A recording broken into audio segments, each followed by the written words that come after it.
जब राधा रानी का नाम ही श्रीमद् भागवत जी में नहीं दिया तो विवाह का। राधे राधे दोस्तों, कहते हैं जब तक लाडली जी की कृपा नहीं होती है तब तक कोई भी भांडीर वन नहीं पहुंच पाता है। लगता है लाडली जी की कृपा मुझ पर हो गई है। मैं अपनी तीर्थ यात्रा बस वाले के साथियों के साथ भांडीर वन के लिए प्रस्थान कर चुकी हूँ। अभी पहुंचकर भांडीर वन जब पहुंचती हूँ तो मेरी एक माई से मुलाकात होती है हम सबकी। मैंने वहाँ पर जो उनके मुँह से वो वृत्तांत सुना, सुनकर एक रुए खड़े हो गए।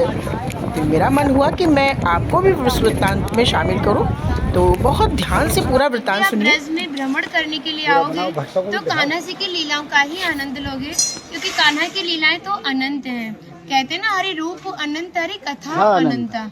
लेकिन जब भी आप भांडीर वन में प्रवेश करोगे, कभी शास्त्रों का अध्ययन करोगे या किसी के मुखार विंद से श्रवण करोगे तो ज्ञात होगा कि भांडीर वन में एकमात्र लीला नहीं है।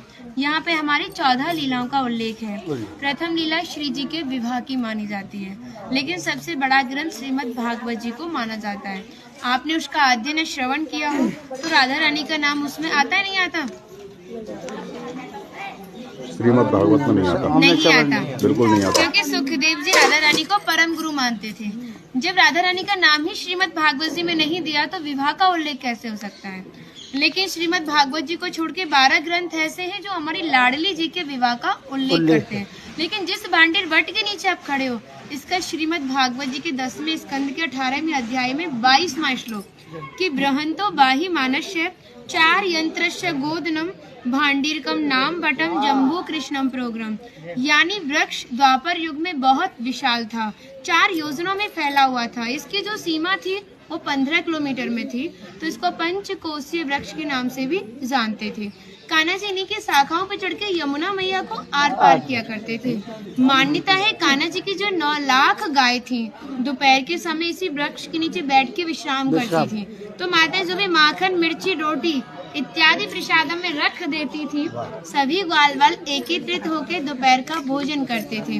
और भांडीर वन में सबसे बड़ा विशेष फल इसी प्रसादी का बताया गया है, क्योंकि आप कभी किसी विवाह में जाते हैं तो बिना अन्न प्रसादी के नहीं आते। आप तो लाडली जी के विवाह स्थली आए हो। यहाँ पर जो दुर्वासा मुनि थे, जो दूब घास होती है उसी का रसपान करते थे। ब्रज की गोपियों ने इसी वट वृक्ष के नीचे उनको 56 प्रकार के व्यंजन खिलाए थे।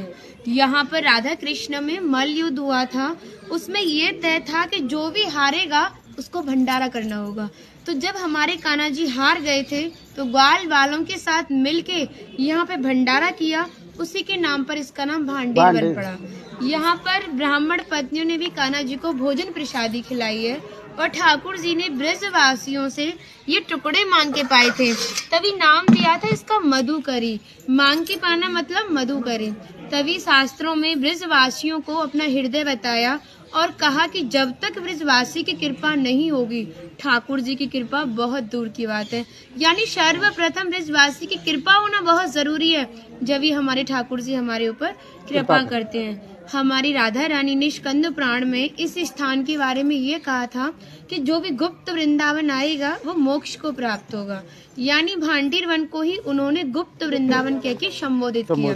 तो कान्हा बोले, तुम इतनी बड़ी बात को कह रही हो, लोग पाप करेंगे और सीधे दौड़े भांडीर वन चले जाएंगे, क्योंकि आपने तो मोक्ष धाम ही भांडीर वन को कह दिया। तब हमारी लाडली जी ने कहा, नहीं कान्हा, मैं जिस पर विशेष कृपा करूंगी, जिसके प्रति मेरी भक्ति भाव दोनों सच्चे हैं और भक्त मेरी शादी में उपस्थित है, यानी आज से 5,500 वर्ष पूर्व आप इस स्थान पर थे। मनुष्य तो कोई था नहीं, तो अपने आप को कीड़े मकोड़े, घास फूस, पतझड़ इत्यादि अपने आप को मान सकते हो। जो भक्त उनकी शादी में उपस्थित था वो भक्त कई बार वृंदावन आएगा, जब जाके गुप्त वृंदावन आएगा, और डायरेक्टली नहीं, किसी न किसी के माध्यम से। इस स्थान तक पहुंचने के लिए माध्यम का होना बहुत जरूरी है, और सारा श्रेय भी माध्यम को जाता है, क्योंकि माध्यम ही हमें ऐसे दिव्य स्थान पर पहुंचाता है। और जो भी भक्त भांडीर वन में प्रवेश करेगा, प्रवेश करने से जो कान्हा ने 14 लीला भांडीर वन के अंदर की हैं, उनके दर्शन मात्र का फल प्राप्त होगा।